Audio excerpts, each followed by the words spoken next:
जब आप आईपीसी में सेक्शन 34 पढ़ेंगे, सेक्शन 149 पढ़ेंगे, 120A 120B पढ़ेंगे और सेक्शन 107 आईपीसी पढ़ेंगे तो बहुत सारा कंफ्यूजन स्टूडेंट्स को यहां पे होता है कि इनके बीच में क्या डिफरेंसेस हैं, कहां पे ये ओवरलैप करती हैं।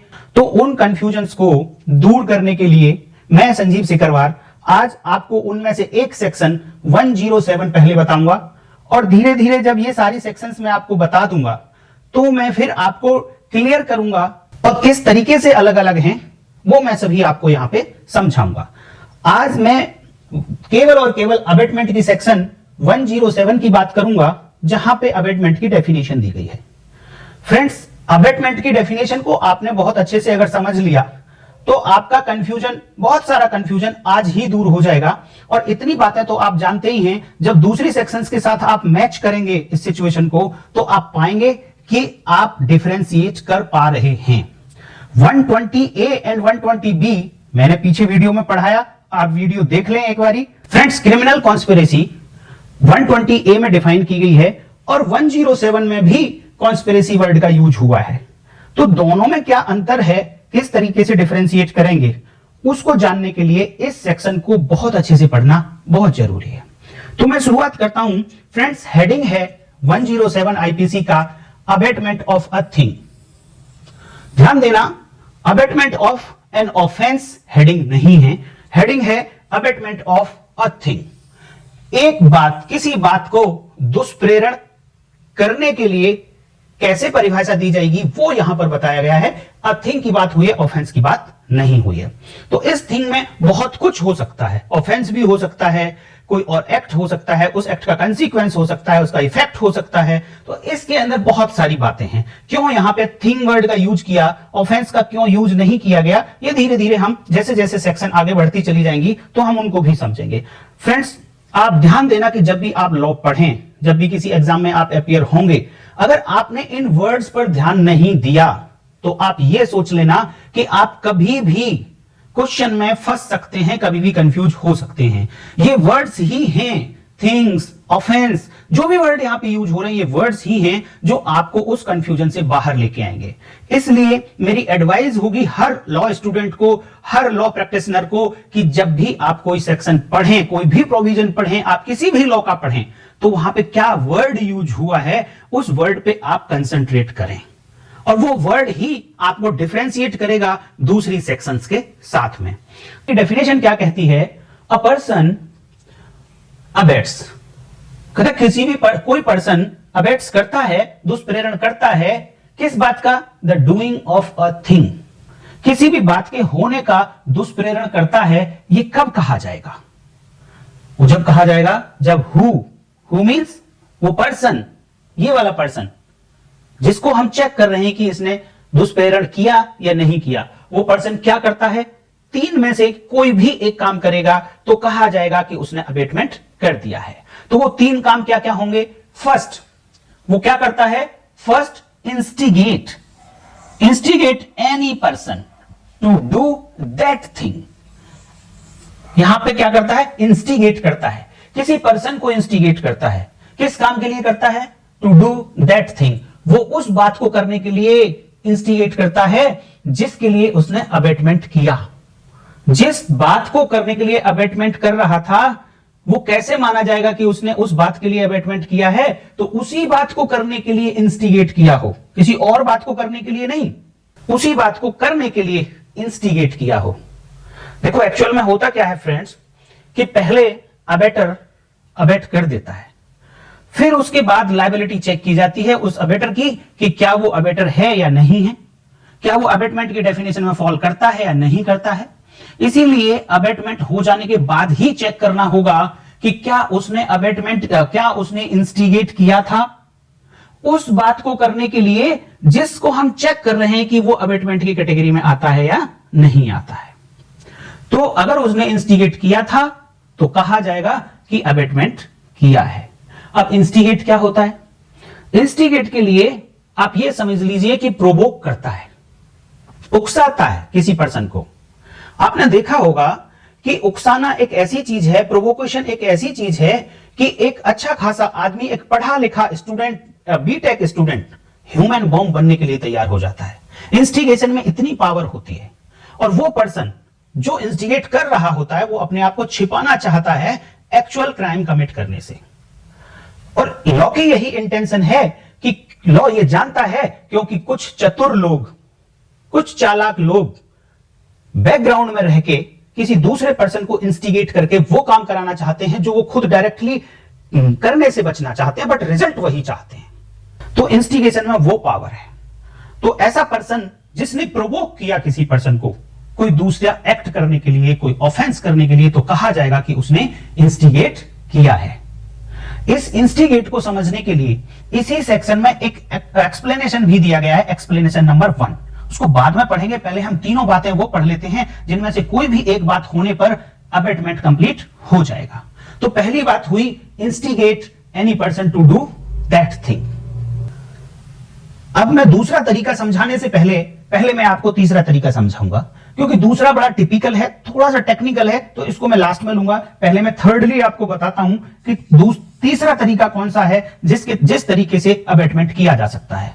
तो कहता है who intentionally aids by an act or illegal omission the doing of that thing। कहता है इंटेंशनली, सा से आ से सहित उसने क्या किया है, एड किया है। तो इंटेंशनली एड किया उस एक्ट को करने, उस बात को करने के लिए जिसके लिए अबेटमेंट चेक किया जा रहा है। और कैसे किया? Intentionally aid by an act और इलीगल ओमिशन। कोई एक्ट करके किया या फिर एक इलीगल ओमिशन करके किया, दोनों में से कुछ भी किया, और ऐसा करके क्या कर दिया उसने, एड कर दी, फैसिलिटेट कर दिया क्राइम को, किसी ऑफेंस के करने को फैसिलिटेट कर दिया। बट ऐसी एड इंटेंशनली होनी चाहिए फ्रेंड्स। ध्यान देना दोस्तों, जब फर्स्ट कैटेगरी पढ़ी आपने तो यहां पे केवल इंस्टिगेट था, यहां पर कोई इंटेंशनली जैसा वर्ड यूज नहीं हुआ, लेकिन थर्डली में इंटेंशनली एड्स हुआ है। ध्यान देना, ये जो एड्स है ये अकेला सफिशिएंट नहीं है to constitute an offence of abetment, because यहां पे इंटेंशनली एड्स लिखा है। अगर आपने इंटेंशनली आंसर में नहीं लिखा तो आंसर गलत होगा। क्यों गलत होगा, क्यों इंटेंशनली जरूरी है, और लेजिस्लेचर ने यहां इंटेंशनली क्यों लिखा, मैं एक एग्जांपल के साथ आपको समझाता हूं। एक पर्सन है ए और ये सी को मारना चाहता है, सी की डेथ करना चाहता है, उसका मर्डर करना चाहता है। ये जानता है ए कि सी और बी फ्रेंड हैं, और बी ए का भी फ्रेंड है, बी कॉमन फ्रेंड है ए और सी का। तो होता क्या है कि बी सी को लेकर ए के घर आता है। बी को कुछ नहीं पता कि ये ए सी को मारना चाहता है या नहीं मारना चाहता, बट फ्रेंडशिप में ए अपनी गाड़ी, बी अपनी गाड़ी में बैठाता है सी को और ए के घर आ जाता है पार्टी करने के लिए। ए को मौका मिल गया तो ए ने क्या किया, सी को मार दिया, सी का मर्डर कर दिया। तो यहां अगर आप पूरी पिक्चर देखेंगे तो जब ए ने सी का मर्डर किया, क्यों कर पाया ए सी का मर्डर, क्योंकि बी सी को लेकर ए के घर आया था। तो बी ने तो यहां पर ए को हेल्प कर दी, बी ने तो यहां पे एक सी के मर्डर को फैसिलिटेट कर दिया। अगर बी लेकर नहीं आया होता तो ए को मौका नहीं मिलता। लेकिन फ्रेंड्स आप देखिए, क्या बी को पता था कि ए मारेगा सी को? नहीं पता था।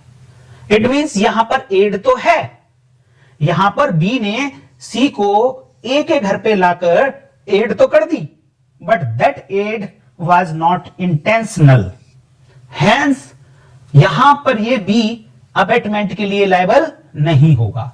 इसीलिए लेजिस्लेचर ने यहां पर इंटेंशनली वर्ड का यूज किया है कि एड मस्ट बी इंटेंशनली, सा से हेल्प की हो, सा से सहायता की हो, तभी ये थर्ड कैटेगरी कंप्लीट होगी। और वो इंटेंशनली एड कैसे की हो, या तो कोई एक्ट करके की हो, जैसे कि बी ने क्या एक्ट किया था, यहां पे सी को लेकर आया था ए के घर, एक्ट करके किया था, या कोई इलीगल ओमिशन करके कर दे। ये दोनों वर्ड आपको लिखने पड़ेंगे और इंटेंशनली एड लिखना पड़ेगा, तब जाकर समझ में आएगा कि ये अबेटमेंट हुआ। और एड भी ध्यान देना, जिस बात को कराना चाहता है अबेटर, उसी बात को करने के लिए, the doing of that thing, जिस बात को हम चेक कर रहे हैं कि ये अबेटमेंट की कैटेगरी में आएगा या नहीं आएगा, उसी बात को करने के लिए एड की हो और वो एड इंटेंशनली हो और वो किसी एक्ट को करके या ओमिशन करके, इलीगल ओमिशन करके की गई हो, तभी कहा जाएगा कि अबेटमेंट हो गया। अब तीसरी कैटेगरी, बड़ी इंपॉर्टेंट कैटेगरी है तीसरी कैटेगरी, और सबसे ज्यादा कंफ्यूजन इसी में होता है स्टूडेंट्स। तो इसलिए आप सारी कंसंट्रेशन थोड़ी देर के लिए इधर उधर से ध्यान हटाकर आप यहां पर ले आए। क्या कहता है सेकेंडली कहता है engages with one, engages word ध्यान रखना दोस्तों, एंगेजेस विद वन और मोर पर्सन और पर्संस। यहां पर विद वन ये पर्सन के साथ पढ़ा जाएगा और मोर पर्संस के साथ पढ़ा जाएगा। तो आप इसको ऐसे पढ़ सकते हैं, एंगेजेस विद वन पर्सन और engages with more than one persons. और इन पर्सन के साथ या पर्संस के साथ कहां एंगेज करता है अपने आप को? इन कॉन्स्पिरेसी। और कॉन्स्पिरेसी किस बात के लिए करता है? For the doing of that thing, वही बात जिसको हमें चेक करना है कि वो अबेटमेंट है या नहीं है। तो यहां पर एक पर्सन एंगेज किया, एक पर्सन ने अपने आप को एंगेज किया किसी दूसरे के साथ कॉन्स्पिरेसी में, और कॉन्स्पिरेसी इस बात की कि वही एक्ट करना है, वही थिंग करनी है, वही ऑफेंस करना है, जिसको हमें चेक करना है कि वो अबेटमेंट की कैटेगरी में है या नहीं, जो अबेटर ने किया उसी के लिए कॉन्स्पिरेसी की गई थी। बट अभी तक भी अबेटमेंट नहीं हुआ। क्यों नहीं हुआ? क्योंकि आगे के वर्ड अगर आप देखो तो वहां लिखा है इफ एन एक्ट और इलीगल ओमिशन टेक्स प्लेस। जब कॉन्स्पिरेसी में एंटर कर गया, देन उसके बाद कोई एक्ट होना चाहिए या इलीगल ओमिशन होना चाहिए। और ये एक्ट और ये इलीगल ओमिशन किस पर्पज के लिए होना चाहिए? इन furtherance, in pursuance of that conspiracy.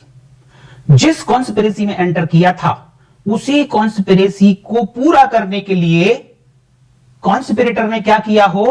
कोई या तो एक्ट किया हो या कोई इलीगल ओमिशन किया हो। तो यह लाइन बताती है कि मेयर एंगेज कर लेना अपने आप को किसी दूसरे पर्सन के साथ कॉन्स्पिरेसी में अबेटमेंट की कैटेगरी में नहीं आता। क्यों नहीं आता? क्योंकि ये लाइन कहती है कि इसके आगे एक एक्ट होना चाहिए या ओमिशन होना चाहिए, और वो एक्ट भी किस लिए होना चाहिए? इन परसुएंस ऑफ दैट कॉन्स्पिरेसी होना चाहिए। जो कॉन्स्पिरेसी की थी उसी कॉन्स्पिरेसी के परसुएंस में होना चाहिए। और अगली बात, अभी भी अबेटमेंट पूरा नहीं हुआ। क्यों नहीं हुआ? क्योंकि यहां पे एंड से फिर एक और फ्रेज जोड़ दी गई, एक और एक्सप्रेशन जोड़ दिया गया। एंड उस कॉन्स्पिरेसी के परसुएंस में एक्ट या इलीगल ओमिशन होने के बाद and in order to the doing of that thing, कि वो जो एक्ट किया गया, वो जो इलीगल ओमिशन किया गया, वो इन ऑर्डर टू, दो बात होना चाहिए। एक तो कॉन्स्पिरेसी की परसुएंस में होना चाहिए, कॉन्स्पिरेसी को ही पूरा करने के लिए होना चाहिए, और दूसरा वो जो थिंग्स थी जिसकी अबेटमेंट की जा रही है, जिसको हमें चेक करना है कि वो अबेटमेंट की कैटेगरी में है या नहीं, उसी के क्रम में किया गया हो वो एक्ट। तो तब जाके कहेंगे कि अब वो पर्सन जिसने अपने आप को एंगेज किया था वन और मोर पर्संस के साथ कॉन्स्पिरेसी में, देन अब आप इसका कंपैरिजन करो सेक्शन 120A के साथ, जहां पे क्रिमिनल कॉन्स्पिरेसी की डेफिनेशन दी गई है। तो उससे आपको समझ आएगा कि कॉन्स्पिरेसी में, क्रिमिनल कॉन्स्पिरेसी में और अबेटमेंट में क्या डिफरेंस है। बेसिकली अगर मैं कंक्लूड करूं इसको, तो अबेटमेंट तीन तरीके से हो रहा है: abetment by instigation, abetment by conspiracy, abetment by aid, intentionally aid. तो कॉन्स्पिरेसी वाला जो पार्ट है वो अकेला कॉन्स्पिरेसी कह देने से कंप्लीट नहीं होता दोस्तों, ध्यान रखना है आपको बार बार। क्यों नहीं होता? क्योंकि वो कहता है कॉन्स्पिरेसी में एंटर करने के बाद कोई या तो एक्ट किया या इलीगल ओमिशन किया, in pursuance of that conspiracy किया, in order to do that thing किया, तब जाके होगी वो अबेटमेंट। अब जब 120B के साथ आप इसे कंपेयर करेंगे, तो मैं 120B को रिवाइज कर देता हूं थोड़ा सा। तो वहां पर डेफिनेशन ये है 120B की क्रिमिनल कॉन्स्पिरेसी की, व्हेन टू और मोर पर्संस एग्री, ध्यान देना, very important word in the definition of conspiracy is agree, means there must be an agreement between two और मोर पर्संस। For what? किस काम के लिए होना चाहिए वो एग्रीमेंट? तो दो बातों के लिए, to do an illegal act, या फिर to do an act which is not illegal by illegal means. कि एक्ट तो इलीगल नहीं था जिसके लिए एग्री हुए दोनों लोग, बट इस तरीके से एग्री हुए, उन्होंने कहा कि हम एक्ट तो इलीगल नहीं करेंगे बट इलीगल साधनों के द्वारा करेंगे उसको। तो ये इलीगल इलीगल बार बार जो वर्ड इसमें यूज हो रहा है उसको मैंने पीछे की सेक्शन में बहुत अच्छे से समझाया है। तो मैं उसमें से इतना पार्ट ले लेता हूं कि जब दो या दो से अधिक पर्सन एग्री हुए एक ऑफेंस करने के लिए तो क्रिमिनल कॉन्स्पिरेसी कंप्लीट। लेकिन क्या अबेटमेंट कंप्लीट? नहीं, बिकॉज अबेटमेंट के लिए ये वाले portion, if an act or illegal omission takes place in pursuance of that conspiracy in order to the doing of that thing, ये पार्ट अभी भी जब तक उस क्रिमिनल कॉन्स्पिरेसी में नहीं प्लस होगा तब तक अबेटमेंट नहीं बनेगा। तो जैसे ही दो लोगों ने एग्री कर लिया, ए और बी ने एग्री किया किसी को मारेंगे, तो conspiracy, criminal conspiracy complete. But abetment अभी कंप्लीट नहीं हुआ। अबेटमेंट कब कंप्लीट होगा? जब दोनों में से कोई भी पर्सन कोई एक्ट कर दे इसी कॉन्स्पिरेसी को पूरा करने के लिए, तब कहा जाएगा कि वो अबेटमेंट कंप्लीट हो गया है। एक और डिफरेंस मैं आपको बताता हूं फ्रेंड्स, बहुत इंपॉर्टेंट डिफरेंस है जो बहुत सारे लोगों को नहीं पता है, और जब आप आज देखेंगे तो मैं विद प्रूफ बताऊंगा कि ऐसा मैं क्यों कह रहा हूं। क्या डिफरेंस है? मैं बात करूंगा 120A की, जहां पे यह कहा गया कि टू और more persons agree to do an illegal act. इतना ही पार्ट ले लेता हूं मैं, जो मैं बात समझाना चाहता हूं इतनी ही पोर्शन से समझ आ जाएगी। यहां देखो, टू और मोर पर्संस मींस या तो दो है पर्सन या दो से ज्यादा है। मैक्सिमम नंबर कितने होंगे? कोई लिमिट नहीं है, वो 2 हो सकते हैं, 10 हो सकते हैं, 20 हो सकते हैं, 50 हो सकते हैं। लेकिन वो कहता है वो सभी क्या हो? एग्री होने चाहिए to do an illegal act. Means सभी के बीच में एग्रीमेंट होना चाहिए। लेकिन दोस्तों यहां वाली कॉन्स्पिरेसी को अगर आप देखेंगे तो यहां वर्ड यूज हुआ है एंगेजेस विद वन और मोर पर्संस। ये जो लाइन है ये एक बहुत बड़ा डिफरेंस क्रिएट करती है। Kindly underline these words, specially engages. Here is not agree, यहां पे एग्रीमेंट नहीं है, यहां पर एंगेजेस है। इसका मतलब यह है कि सपोज ए और बी दो लोगों ने पहले से ही एक कॉन्स्पिरेसी की हुई है कि सी की डेथ करनी है, सी का मर्डर करना है। अब इसी बीच एक नया पर्सन डी, वो ए के संपर्क में आता है और उससे डी को यह पता चलता है कि ए और बी ऑलरेडी प्लान बना चुके हैं कि सी को मारना है। तो यहां पे देखो ए और बी के बीच ऑलरेडी कॉन्स्पिरेसी हो चुकी है सी का मर्डर करने के लिए। लेकिन जो डी नया पर्सन आया वो केवल और केवल इस कॉन्स्पिरेसी में एंटर करता है थ्रू ए ओनली। बी को पता भी नहीं है कि कोई नया पर्सन डी हमारी इस कॉन्स्पिरेसी में एंटर कर गया है। तब भी वो अबेटमेंट की कैटेगरी में आएगा और ये यहां वाली कॉन्स्पिरेसी होगी, एंगेज वाली। वो 120 वाली कॉन्स्पिरेसी, 120A वाली कॉन्स्पिरेसी नहीं होगी, बिकॉज यहां पर डी का एग्रीमेंट बी के साथ नहीं है। डी केवल और केवल ए के साथ मिला है, और वो भी तब मिला है जब एक क्रिमिनल कॉन्स्पिरेसी ऑलरेडी चल रही थी। तो फ्रेंड्स 120 कैपिटल ए वाली कॉन्स्पिरेसी और यहां वाली ये एंगेज इन एनी कॉन्स्पिरेसी, बड़ा डिफरेंस है, वेरी वास्ट डिफरेंस। इस बात को समझने के लिए जब आप सेक्शन 10 पढ़ेंगे, किसका? इंडियन एविडेंस एक्ट का सेक्शन 10 पढ़ेंगे तो वहां पर एक इलस्ट्रेशन दिया गया है। एग्जाम्पल देता हूं मैं आपको किस तरीके से ये इस वाली कॉन्स्पिरेसी को समझाया गया है। तो वहां यह कहा गया कि कॉन्स्पिरेसी की गई 2-3 लोगों, सपोज 3 लोगों के द्वारा कि दिल्ली में बम विस्फोट करना है। 3 लोग बैठे, उन्होंने एग्री कर लिया। अब इस ए को ड्यूटी दी गई कि आप एक्सप्लोसिव प्रोक्योर करोगे। अब ए जाता है मुंबई। ये जो कॉन्स्पिरेसी हुई ये दिल्ली में बैठ के हुई, तीनों दिल्ली में बैठे थे। अब ए जाता है मुंबई ए जाकर मिलता है एक डी से और वहां से बताता है कि भाई ऐसे ऐसे वहां पे एक्सप्लोजन करना है, तो आप हमें एक्सप्लोसिव दे दो। तो डी केवल ए से मिला, बी और सी से नहीं मिला है, बट ए बी सी की जो कॉन्स्पिरेसी थी ऑलरेडी उसमें एंटर कर गया। क्या कर दिया उसने?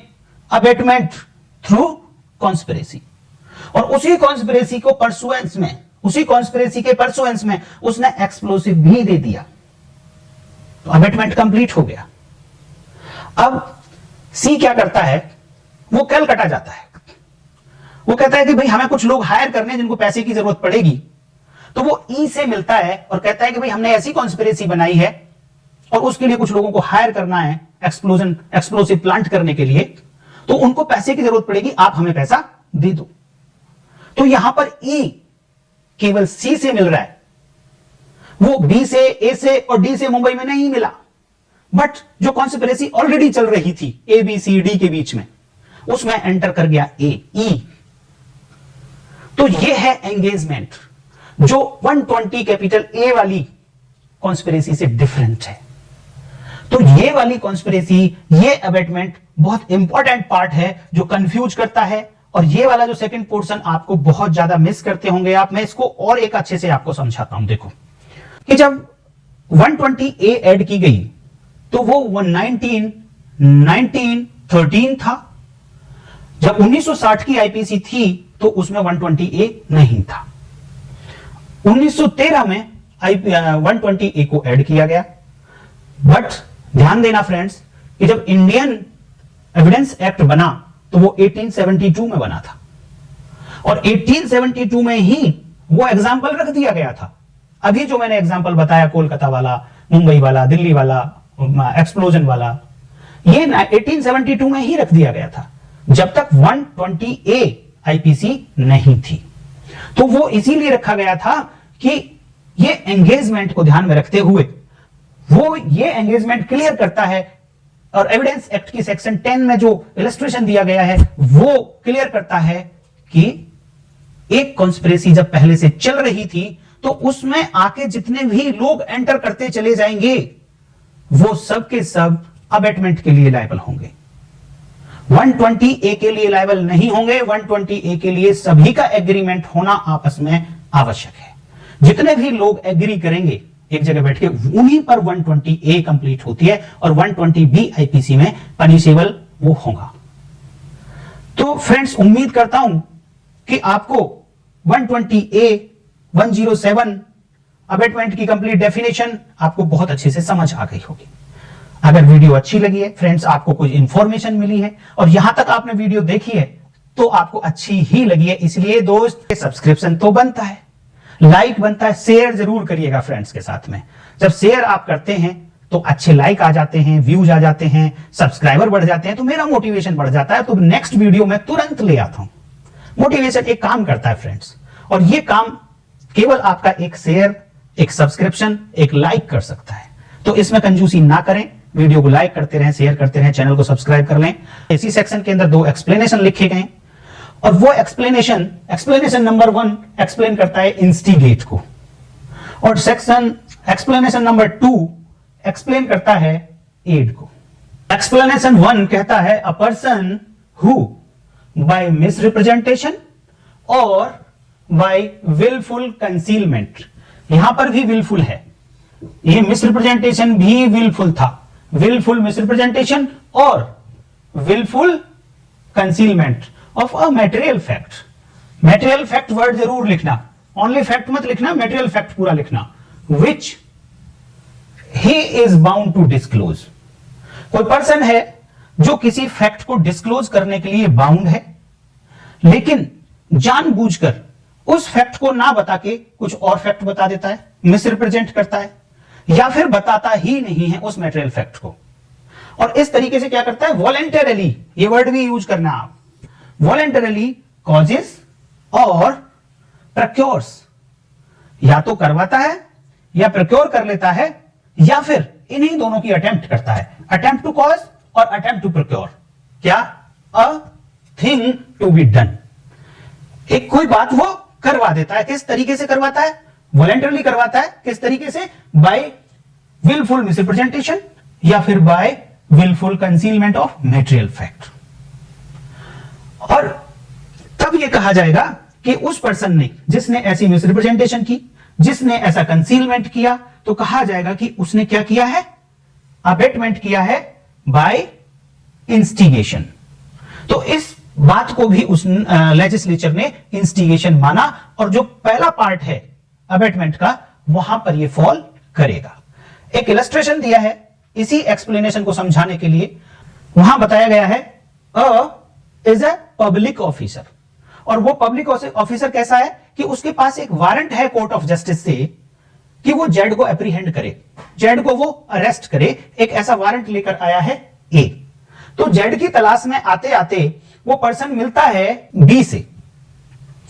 अब बी से जब वो पूछता है तो बी को ये पता है कि जेड को ये ए तलाश कर रहा है, लेकिन वो इशारा करता है सी की तरफ, ये जानते हुए कि सी जेड नहीं है। फिर भी ए को बताता है, इस पब्लिक ऑफिसर को, कि सी ही जेड है। तो यहां पर बी ने क्या किया, विलफुल मिसरिप्रेजेंटेशन कर दिया, और वो फैक्ट मिसरिप्रेजेंट किया है जिसको अब पूछा अगर पब्लिक ऑफिसर ने, ए ने पूछा अगर बी से कि भाई ये जो सी है क्या ये जेड है, तो अब वो सच डिस्क्लोज करने के लिए बाउंड था, ये बताने के लिए बाउंड था कि सी जेड नहीं है, बट विलफुली क्या किया, उसने बोल दिया कि सी ही जेड है। और उसके रिप्रेजेंटेशन पे विश्वास करके ए क्या करता है, वो जेड को एप्रीहेंड कर लेता है। तो ऐसा मिसरिप्रेजेंटेशन करके बी ने क्या करा दिया, सी को एप्रीहेंड करा दिया ए के थ्रू।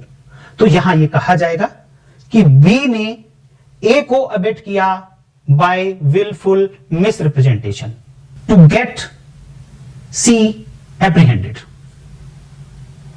तो इंस्टिगेशन इस तरीके से भी हो सकता है।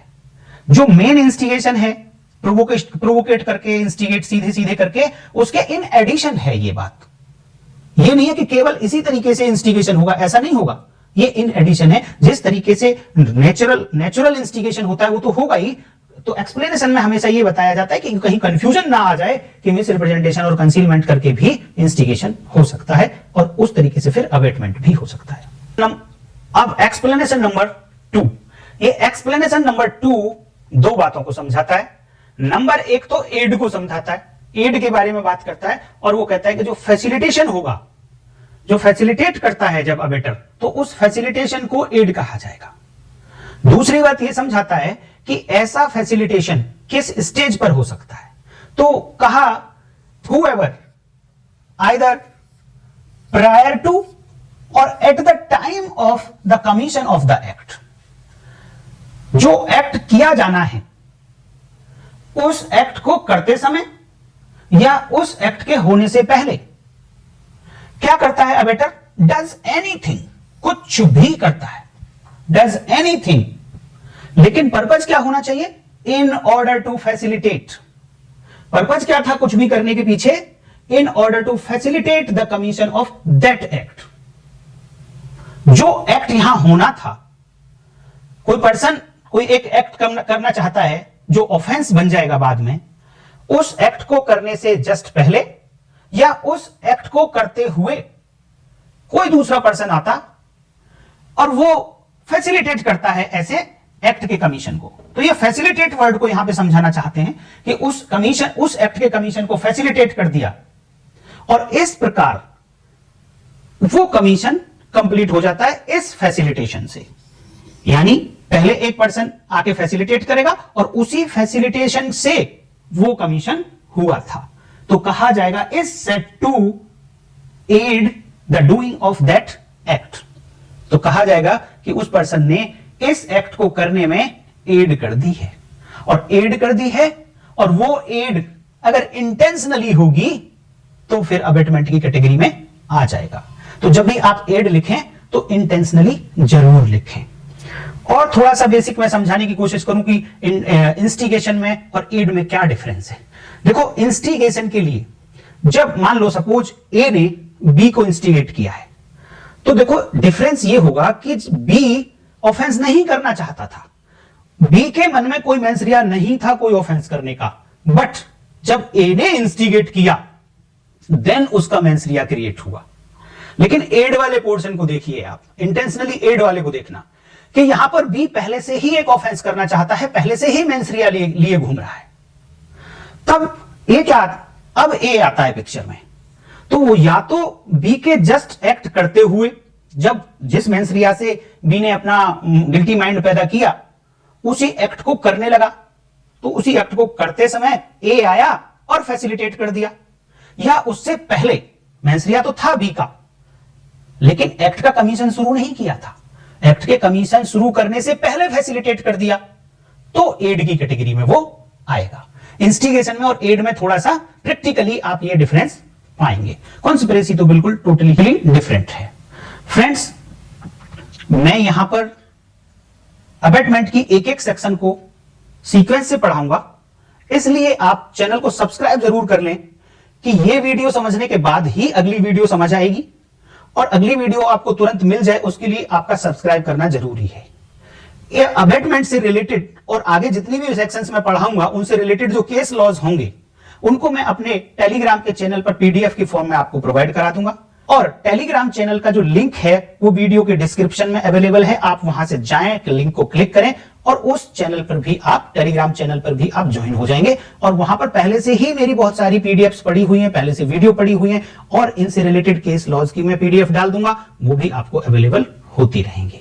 तो फ्रेंड्स, अगली डेफिनेशन होगी अबेटर कौन होगा, 108 आईपीसी। तो नेक्स्ट वीडियो में फिर मिलेंगे फ्रेंड्स, तब तक के लिए नमस्कार, जय हिंद।